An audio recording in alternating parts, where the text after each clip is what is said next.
What's up guys? Welcome back to my channel. So ngayon guys, since nagkaroon ng iOS 17.3.1, so ang akala na naman ng mga iPhone users ay may problema sa Facebook dahil nagkakaroon ng in-app click sound kapag nag-i-scroll tayo. So ito nga yung naging issue dito. Ayan, so tingnan nyo sa iOS Pilipinas na group natin.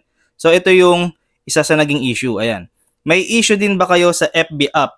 Kada scroll, may click sound. So, ayan, makikita nyo na, ayan, halos pare-parehas daw sila ng experience. So, ito guys, sasabihin ko lang sa inyo na yung na-experience nyo na in-app sound ay per account po ang rollout niyan. Hindi po siya dahil sa merong bagong update na iOS. So, ito papakita ko muna sa inyo, paparinig ko sa inyo na itong account ko na to ay walang sound na ganun.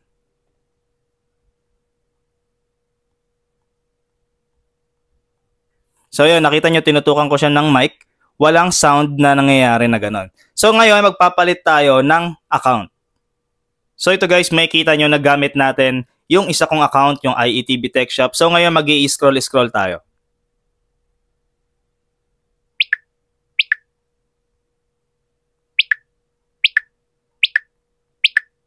So yun guys, narinig nyo na merong sound kapag nag-i-scroll ako. So ang sagot dyan ay hindi po yan dahil sa iOS update, dahil po yan sa update ni Facebook na per account po ang meron ganitong feature. So pa isa-isa po nila yan ina-update per account.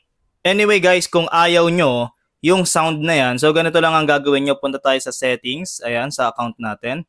And then dito sa settings and privacy, ayan, settings. Tapos itong media.